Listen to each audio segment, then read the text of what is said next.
Let's talk about real surviving medieval arrows with Will Sherman.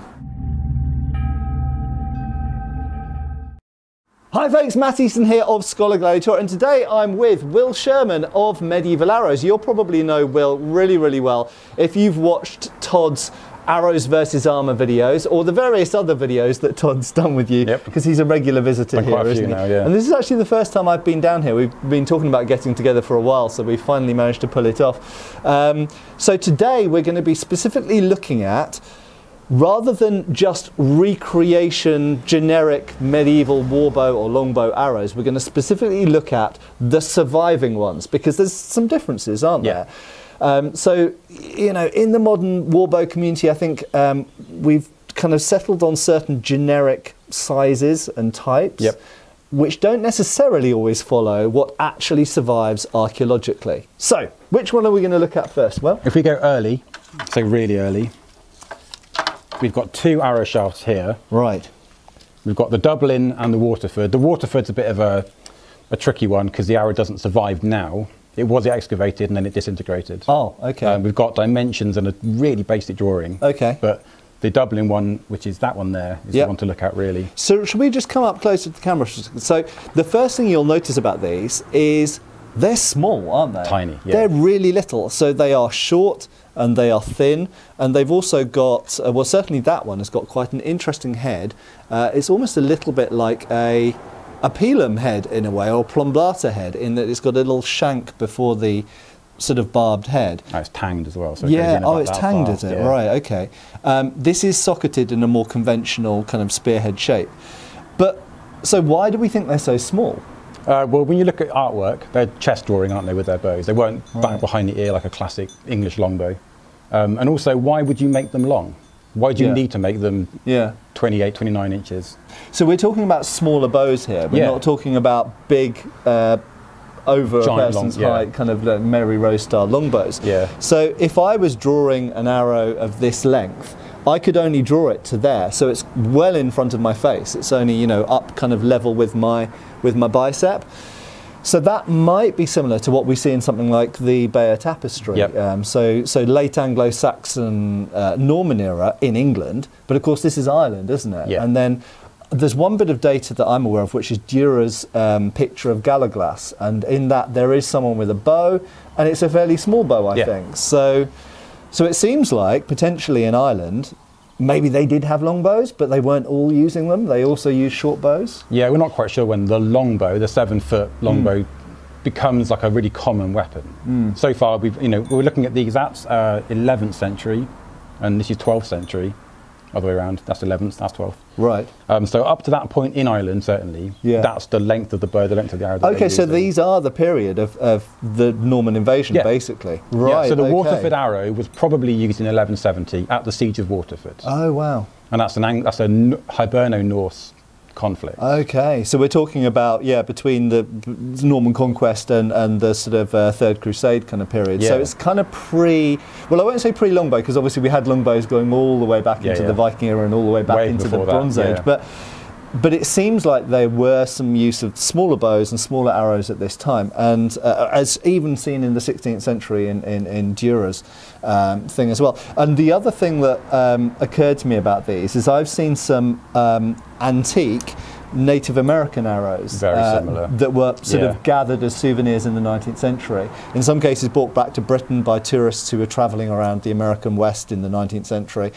And they're often little like this, aren't they? Because they're not always. Obviously, there's different groups of people in America were using different types of bow, but some of the sort of Lakota or Sioux bows that I've seen were quite short, and they were like quite frontally drawing them like this. And when you give a kid a bow and arrow, that's how they pull a bow and arrow. Right. And I think that's quite important, because we're so used to being told by archery clubs or by experts, you know, 2-3 fingers and you're back behind here. That's how you shoot a bow. Yeah. But actually the instinctive way of doing it is not like that at all. Yeah. You grab the arrow with your thumb and your finger generally, which is why they're knocked to this shape. They're not streamlined, they're flat and wide. They're for gripping. They're for gripping, and you pull it and you let go. That's how you shoot a bow and arrow. So obviously that affects, I mean, we don't know the power of these bows. They could be small and still quite powerful. I mean, a crossbow bow can be small and powerful. Yeah. I mean, that would be safe for a bow up to at least 70 Okay. £80. That's a good stiff arrow shaft. That and one. I wouldn't want to be shot by a bow of even £30. Yeah, exactly. Yeah. So you know, frankly, in a context where people aren't necessarily wearing a lot of armour and where the archery might be at relatively close range, it's good enough to get the job, isn't it? Yeah. And then at some point it changes. It becomes a very different weapon, and we can talk about that. Just one brief thing before we go on to the next arrow. Why tanged versus socketed? That's a very good question. A lot of people think it's a time period thing. Right. But if you go and look at, for example, like the Valsgard arrows, you're still looking at socketed heads. So it definitely wasn't it starts out tangs and then becomes sockets. It may be down to the blacksmith, maybe down to the use, it may be down to the dimensions, or, you know, tanged are harder to make. Yeah. You need really good hammer control to get these areas to work and not be weak. So actually, I don't know the answer. It needs a lot of testing, I think. Not many people have tested a tanged arrow in various different scenarios.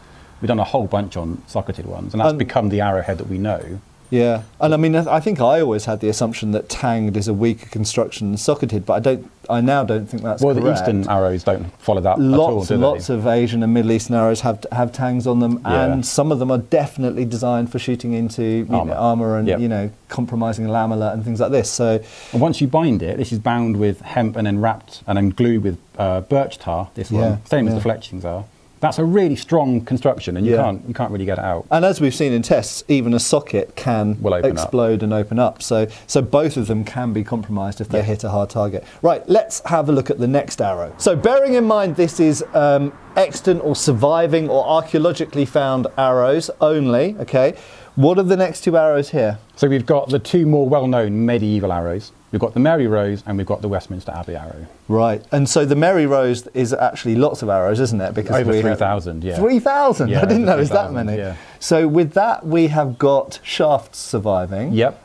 Do we have actual heads, or...? So the head's a really interesting point. If we'll do that one first, and then we'll come back to the Mary Rose. Okay, let's come back to the Mary Rose. So this is the Westminster arrow. Westminster Abbey arrow. Which was found up in the roof of Henry V's Chantry, yeah. So this is the Westminster Abbey arrow, which I've read about and heard about in books like The Great Warbow, and there's a lot of debate about it, isn't there? There is a lot of debate, yeah. The things that we know that it was found with the head, it's still on. Yeah. There's no feathers left, but the glue still remains. The binding still remains, and the slot for the horn still remains. Okay. So it's a really good arrow to look at and measure. It's basically the only fully surviving medieval arrow, isn't it? And it's thought to be 15th century?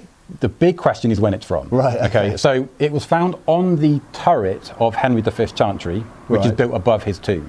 Okay. And as soon as you hear Henry V, everyone goes, Shinko, and blah, blah, blah. And obviously it might not be associated with Henry V at all. Interestingly, there's a record from the 1500s of them buying old arrows to shoot at pigeons in Westminster Abbey. Okay. But the idea of someone walking into that particular part of Westminster Abbey with a longbow and shooting a military head arrow at a pigeon is probably unlikely. Maybe, but unlikely. Yeah. The museum curator has told me that it's possible, I'm going to use that very carefully, possible that it was set aside as an important part of Henry V's funeral arrangements. Okay. Like the saddle, like the helmet, like the shield. I think there's a shield as well. Yep. So it could be related to him, we don't know why. Yep. But it's almost certainly a military arrow because it's barreled and it's got a military head on it. I'm sure someone has said maybe it was the very arrow that he was shot with at Shrewsbury. That was exactly. That's exactly what it could be. We just have no idea. All we know is that it landed on the top of this turret, which was finished in 1430s. Oh, okay. And it was found in 1878. Okay. So between those two dates, the arrow ended up on that turret. But it's, I mean, from its design, it can't really be any later than the 16th century, can it? I mean, that would be the latest would be Tudor, I would say. Yeah, I think so. But it probably, therefore, is 15th century. 15th, yeah, or early 16th, yeah. So how is this arrow different to Mary Rose arrows? Or should we say, how is it different to recreations of warbow arrows that you often see today? Because it is a bit, isn't it? It is a bit, and generally it's the dimensions. Right. So it's a very small head. It's just under 11 millimetres. So, and that is a Type 16? That is a Type 16, yeah. So it's this. So that's a forge welded barbed Type 16. So it's got small barbs, but with quite a squarish point section, fairly short socket. Yep. And the socket is kind of built into the head, isn't it? Yeah. So it's like a typical Type 16, but quite small. Very small. Right. Yeah, they got a lot bigger than that. I mean, it's not a very well-made head. Okay. It's uneven. Okay. We don't know whether it's been sharpened and sharpened and sharpened, and it's changed shape because of that. Okay. And important to note that on the original one, the point is missing, and it's broken off like it's hit something hard. Like a ball. Like someone was shooting at pigeons. Sure. Yeah. Or an armoured pigeon, maybe. And for me, as an arrow maker, the most interesting thing, I think, is this horn insert. It's the first evidence we've ever got of a horn insert. Oh, really? Because artwork, even up to the early 1400s, shows arrow nocks made wide and flat, like the early Irish arrows that we looked at. So the horn insert is to strengthen the nock? Yeah, it's a highly developed way of making that arrow resistant to explosion on release of a bowstring. Right, so that wooden nock is, that notch is known as a nock, is where the bowstring goes into, and it clips onto the bowstring. You still have those obviously on modern arrows and all over the world. And one of the problems with having a notch just in wood is it can split. Yeah. So by putting that horn insert in there, yeah, it essentially, and horn's a bit like plastic, isn't it, really? Yeah. And obviously modern nocks on modern target arrows are made of plastic, so essentially it's just giving it, it's an anti-splitting device, isn't it? It can't compress that way, so it gives you a shock absorption. And presumably you just saw a notch, you put the slither in, and then you cut out the... Yep. Yeah. So, and that's quite a bit of extra effort, isn't it? Especially with something like arrows that are sort of expendable. Yeah. And you're making lots of them. Once you've made thousands, yeah, they're fairly quick. Oh, right. And you can actually, you can put a knife blade in and you can just open it up along the grain, right, and it's done. Do you think that that's indicative, do you think that's related to the power of a bow? It might be. Right. Yeah, not because of the horn, but because of the way the nock, I don't want to barb your arrow. No. The wide Irish or early medieval nock is fine for the pinch grip. Yeah. But as the bows get heavier, you want to grab hold of the arrow. Sure. And that becomes more comfortable. Yeah. So that's a much more comfortable way of shooting an arrow, rather than trying to hang on to it with a 140, 130 pound bow behind it. I mean, the other thing with wood as well, especially relatively, is this ash? That's poplar. Poplar, yeah. But can deform with repeated use and become too loose on the string, whereas I guess the horn gives it a bit more grip, And even on the Mary Rose arrows, the horn is still intact, and it hasn't changed at all. The dimensions haven't changed, it hasn't warped or anything. So it's just a good idea to have it, really. And certain Asiatic arrows might have an entirely horn nock or that kind of stuff. And just briefly, how are the fletchings attached? So these are swan feathers, and they're bound into a compound, which is made of wax and animal fat, and metal oxide, so that's got iron oxide in it. Okay, that's why it's brown? Yeah, it's browny red. We've got a recipe that's got vermilion in there, which is like a different type of red. Right. The Mary Rose has a really interesting glue. It's something I'm researching at the moment. And then is that, what do you call that, whipping? Binding, whipping. Yeah. So it's silk binding. It's silk, okay. Yeah. Interestingly, the Westminster Abbey binding gets tighter towards the end. Which may be indicative of which direction they worked. Okay. So if you start quite tight at this end and then you're running out of time and your bloke's saying, hurry up with the arrows, you'll widen that as you get towards the end. Okay. And the Westminster Abbey arrow is missing its feathers probably because they've been eaten by a long time ago, but we've got the imprint of where the feather was in the glue that remains, and we've got the binding imprints as well. So you know how long the fletchings were. Yeah. And they're quite long fletchings, aren't they? Yeah, 7¼ inches, those ones. So what are do you have any theories about why the length of the fletchings? Why not shorter? Because modern arrows are obviously a lot shorter. I think if you're sending them a really long way and you've got a fairly heavy head on it, I mean, this is a barreled arrow anyway, so it's designed for distance, definitely. Yeah. So this arrow has been designed for distance, so it's probably what they were meant when they were discussing harassing or bearing arrows. It's designed to go a really long way, but maybe not impact much at the other end. Okay. It's going to bring the army towards you or make them move, essentially. Okay.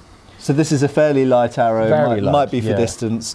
So the fletchings are going to be long to stabilise it, but really low to minimise drag. Okay. And potentially if this idea about being used to deal with pigeons in Westminster Abbey was used, they might choose lighter arrows for that purpose anyway? Yes. Yeah, I'm not sure I like the idea of the pigeon shooting arrow. No, okay. I think you could probably, you'd buy in different types of arrows for that. Yeah. With a wider blunt head. With a blunt head, yeah, because traditionally blunt heads were used for shooting birds with. Yeah. Largely, I think, because it's not going to get stuck in a tree, it will fall down again, which means you can get your arrow back. but also you're less likely to spoil the meat potentially because you just whack it. It's like punching it really hard. Yeah, exactly. Kills it. You get the bird, and it doesn't have a great big bleeding hole through it. Yeah, so, and I think if they're in the roof of a church or an abbey, you're not going to want to eat it. You're trying to get rid of them because they're a nuisance. Yeah, they're pooing everywhere. Yeah, you're going to want a short draw bow, a little bow. Yeah. If you're actually going to do it, or a crossbow. Or a crossbow. Frankly. Yeah. Not a 7-foot longbow with, it doesn't make sense. If I was trying to shoot pigeons in a roof, I'd rather use a crossbow than that. But anyway, right, so let's move on to the most famous arrow. The most famous arrow, and I think this is probably the basis for what a lot of modern warbow archers use as their, I've heard the term livery arrow, so essentially something that was fabricated under government control, stored under government control, the broad arrow being the mark of sort of ammunition, I guess, and an ordnance for the state military, and presumably given out, sort of dished out to the archers, a bit like ammunition would be handed out to soldiers today. Yeah. So tell us about this one. So this is basically what the warbow arrow is based on. You've got a 1/2-inch head, and it tapers down to, it used to be around 10 millimeters was the standard nock diameter. All of the ones that I've measured myself are way lower than that, so this is about 8 millimeters. Yeah. So it's very tapered. It's much thicker at the front than the back, which would change the point of balance. Yeah. But also increase the strength at the end. And it means you can put a bigger head on it without making the arrow heavier. Right. Okay. So, and it's not a straight taper. It doesn't just go like in a straight line from nock to head. It tapers quite a lot around here. Okay. And then comes down more gradually. It's funny how similar this is to distal taper on a sword blade. Actually, and I think this is for many years when I was first involved with reenactment and stuff like that. I think people thought of everything as a straight line. You know, pikes were all the same thickness at front and back, which they're not historically. Sword blades were the same thickness all along, and arrows were the same. And they're not. They're just not. No. They just, everything was tapered to get it the right balance and weight that you wanted it to be. I mean, this is an arrow that's been in development for 1,000 years. They know what they were doing at this point. So everything's carefully controlled, and I don't know whether they were putting the heads on and then tapering them. We don't know how that was working. But whoever was putting them together knew what they wanted each arrow to be, and it might just be a case of flexing it and going, that needs more weight here and there. And so this is a very characteristic type of head that's somewhat different to the Type 16. Can you tell us something about that? So the arrowhead that was found on the Mary Rose arrows, there were 2 found, and they were then sent away and tested, but those heads have now disappeared. But they were barbed. Both of them were barbed. Okay. And talking to the divers who've been on the Mary Rose and actually went down originally to bring things up, mentioned barbed heads. And there are images of the silt deposits from the inside the arrow chests showing barbed heads. So we're not talking long bodkins, we're not talking wide bars, we're talking either a Type 16 or this M3 type, which is what that one is. And I mean, on the surface of it, without testing, it seems to me that that's a sort of general purpose head. Yeah. It's robust enough that if it hits bits of plate armour, it might do something. It might possibly go through a thin plate. If it hits mail, it stands a chance of going through mail. If it hits flesh, it's definitely going to go into that. Yep. So yeah, it's not the long sort of needle type thing specifically for going through mail or padded jacks. It's a sort of all-purpose, but it's very different to a hunting head, isn't it? It's not what you're designed to make wide cutting edges. No. So yeah, it's an interesting head, and I think probably we need to do more research into what these actually do well at. I'm on it, don't worry. Yeah, I'm sure. You know, and also I think it's a question of what do they. Yeah, why did they choose this specific design? It's interesting. If I just bring that up here again, you'll notice it's actually a sort of cone with little wings added on it. And to me, it seems like a very strong head, but I don't know without testing it. And those wings are welded on, aren't they? They're brazed on. Yeah. Right. So what's interesting about these heads is that we found them now going back to the 13th century. That exact head. Oh, really? Yeah.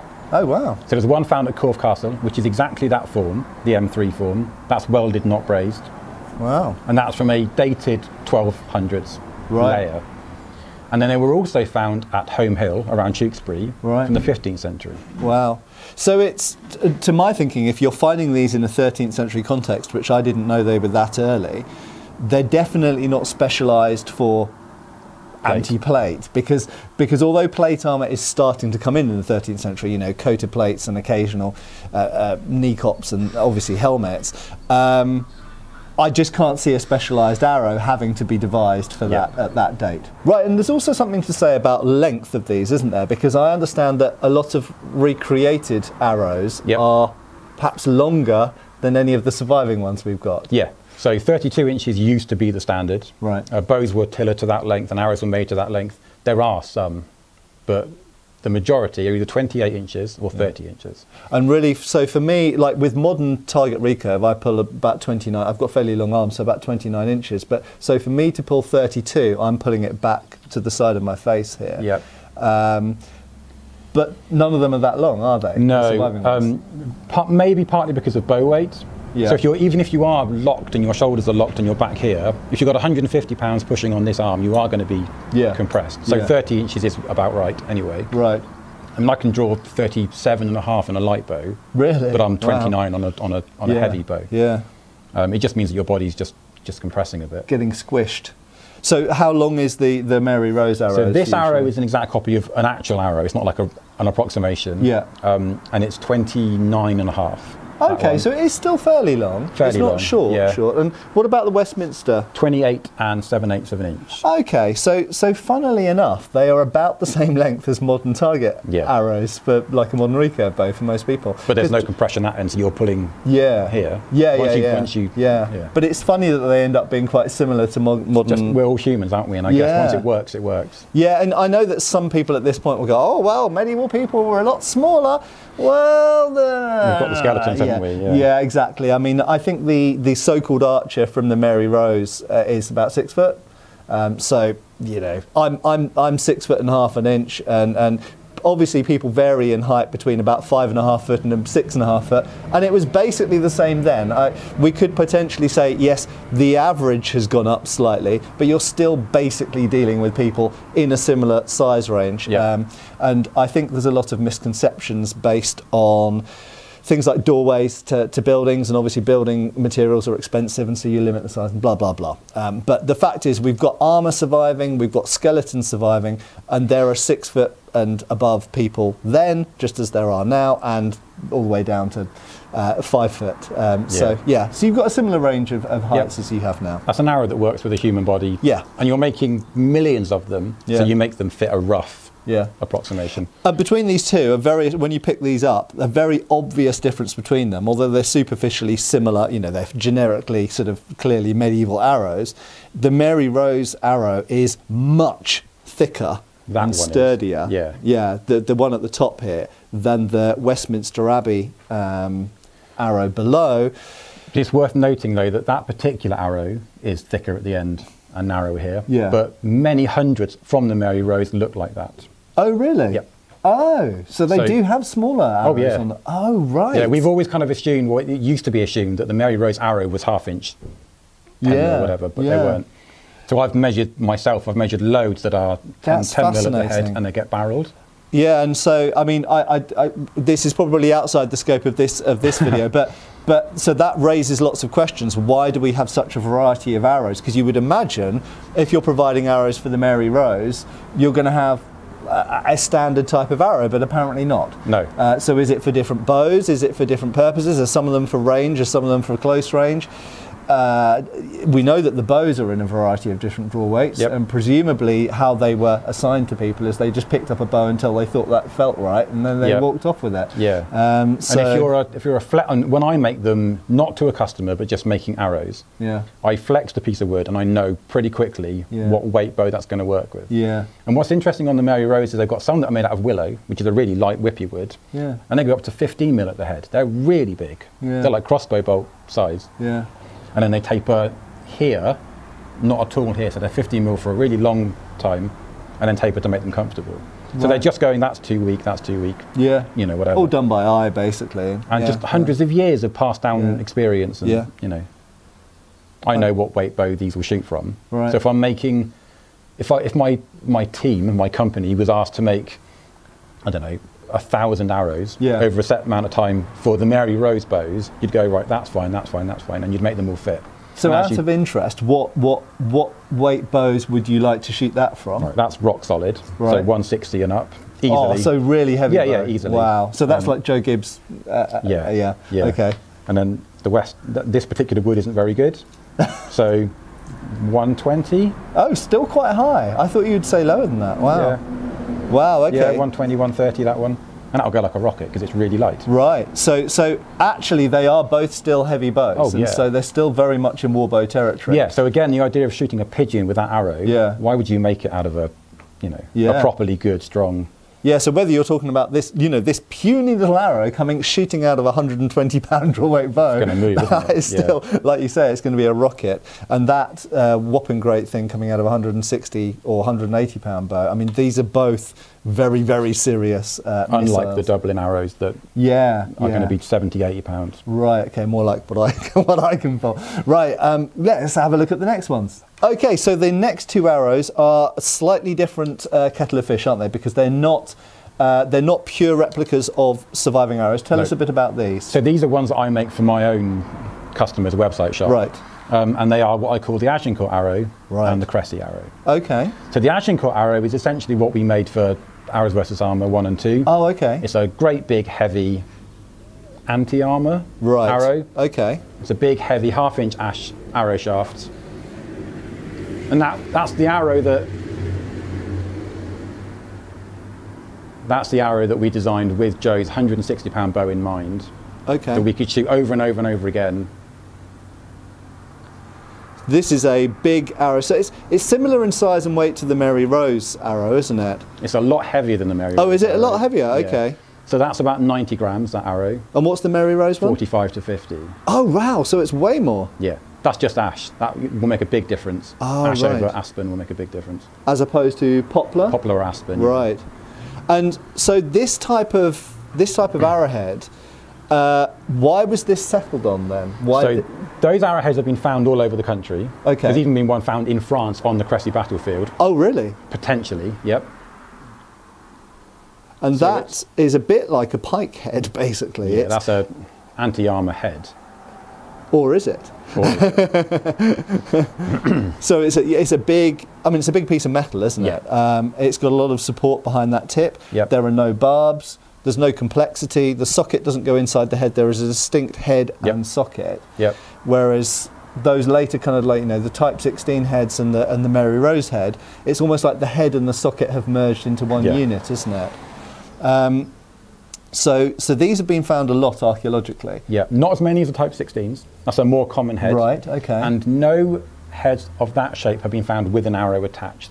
Right. Which is quite important. Right. So they might be crossbow bolt heads. We don't know. We're calling them arrowheads, and we always have called them arrowheads. Yeah. But we don't actually know that. Right, okay, so that's interesting. Oh, and there are heads like this that are on crossbow bolts that survive, because I've seen them in pictures. I can't remember where they are. So, but they do tend to be, for crossbows, they do tend to be much fatter, don't they? Yeah, but they can go down really small as well. Right, okay, okay. And maybe there's some survival bias in the crossbow bolts that have survived to us. Maybe they are unusual and that's why they still exist. I don't know. That might be what they're describing as a quarrel, whereas those are arrowheads. And quarrel, obviously, as in quad for four. Yeah, four-sided. Yeah, absolutely. And this is a bit like what some people might know as a bodkin, isn't it? It is a bodkin. Yeah. It's a Type 9 bodkin, we call it today. Yeah. But it's essentially with more meat behind the tip. Right. Unlike that one, which is a square point. Right. So let's have a look at. So that's a reconstruction of an arrow that could have been used at Agincourt. Yeah. So the head's real. The head's a museum copy. Yeah. The arrow is what we've developed over the years as a big, heavy military longbow arrow. So and to me, really it looks similar to the Mary Rose shaft. Yeah. It's tapered very similar. Right. I mean, it shoots great out of the bow. It's got a whole knock insert. Everything is the same. Right. But there hasn't been an arrow like this found. Right, outside of the Mary Rose. Right. And here we've got what most of you would recognise as a bodkin. And that is really like it's just a spike really, isn't it? Yeah. It's a four-sided square spike. There are three-sided varieties, I think, aren't there? But this one's four-sided, and that might possibly be what the sources describe as a quarrel. And this is a more slender shaft with to me, less noticeable barrelling, although it has got some. It's got barrelling, yeah. Yeah. And again, this is not an extant arrow. Right. This is one that we've I've come up with. Yeah. And I'm calling it the Cressy arrow. Yeah. Which may be a bad idea, actually. Because, you know, there was one head found that has been attributed to the Battle of Cressy, but it's hard to firmly determine whether it has or not. But generally speaking, this style of tip, this bodkin tip, which for years when I was growing up and you know, reading history books, this was described as an anti-plate armour head, which we're pretty much certain it's not. Okay, this seems to be most effective against mail and possibly padded armour as well. But Todd's got a bunch of really good tests about that and videos about that on his channel, so check those out. So this is overall, it's a lighter arrow with an earlier style head on it, hence calling it the Cressy arrow, because obviously Cressy was 1346, Agincourt was 1415. For anybody who doesn't know, there was quite a significant change in armour in this period. So by the time of Agincourt, knights or men-at-arms, pretty much most of them would have been encased head to foot in plate with mail in the gaps, so mail in the armpits, mail skirt, that kind of stuff. When we go back to Cressy, it's a very, very different situation. In 1346, the very top level of knights would have had quite a significant amount of plate, but a lot of people would have had quite significant amounts of exposed mail. For example, all of the bassinets would have had a mail aventail around here. Some people would have had entirely mail arms, or at least a good percentage of the arms mail with additional plates. Same thing for the legs. Most people at this point would have had a coat of plates on the body, but some might have had just an isolated breastplate. So there still would have been sometimes on the lower half of the torso just mail. So essentially a lot more visible and exposed mail. So therefore, in a Cressy context, this type of anti-mail head makes a lot more sense than in the later Agincourt period. I mean, the most important thing for me as a Fletcher and a obsessive over arrows is the knock. Yeah. Because up until the early 1400s, there is no evidence, including artwork, of the horn inset. Right. It's only the Westminster Abbey arrow and some artwork from around that time period that starts to show a non-wide flattened knock. Yeah. So it's more likely that at Cressy, 1300s, almost definitely they were using these wide and funnily enough, there's that image from the Luttrell Psalter showing them shooting at a target, isn't it? Or 1360. Yeah, and the knocks look really bulbous. I mean, obviously they're exaggerated for artistic purposes, and they're shooting these weird sort of target points, which are, might be wooden, but they're shooting them into what are called butts, which is just a mound of earth basically with probably a ring on it that you're shooting into the ring. So it's not a straw target, probably it's an earthen target, and obviously, in a civilian context, practicing archery on a Sunday after church, as was law, you're probably going to use the safest arrows available to you. And even from legal purposes, there were some very complex laws at this time about, like, for example, if you had to travel into or through a forest, I think you were only allowed to take a bow and one arrow or something like that. And anyway, but you had to practice archery. So much like today in England, very complex weapon laws. So yeah, so that kind of flared knock, and of course, I'm assuming that it's flared to make the wood stronger.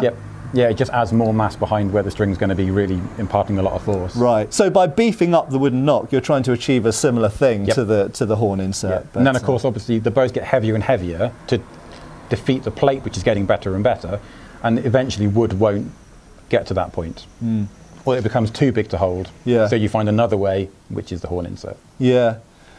I should also very briefly mention just brief armour diversion as well. So we always talk about the plate when we're talking about the development of arrows at this time, but there were obviously other things at play here. It wasn't necessarily the existence of plate, it was also perhaps what the plate was made of. We know there was a general shift from iron towards steel and towards hardened parts, but additionally the mail itself, there are records of mail being proofed against arrows, and sometimes mail being made of steel rather than iron, and double mail and all things like this. So when we talk about plate, we're actually talking about all of the armour systems and the shaping of it and everything else. So it does seem that, as always, the weapon's trying to keep up with the developments in armour.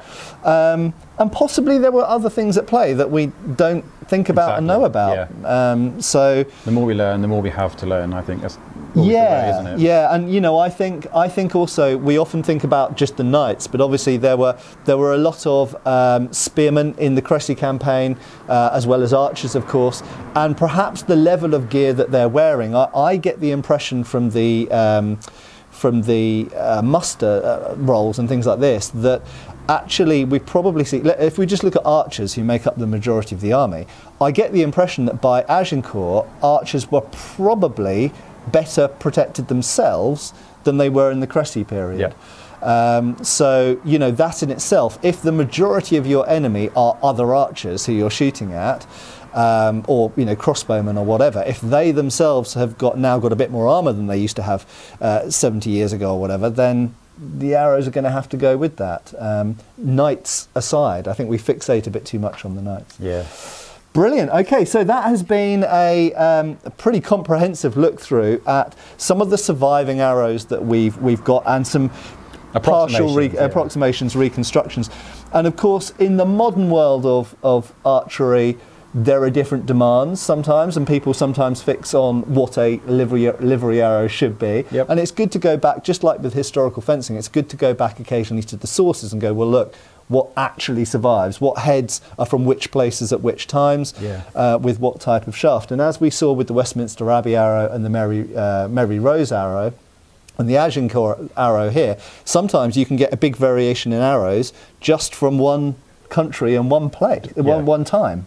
And then the Irish arrows, completely different. Completely different. So, and I think it's likely that even in one battle, for example, there were probably a lot of different arrow types being used. Yeah, well, I didn't know that there was that much variety in the arrows on Mary Rose. Exactly. And that just in itself, if you're just reconstructing archery of 1545. One ship in one battle on the Solent, why are there so many different arrows?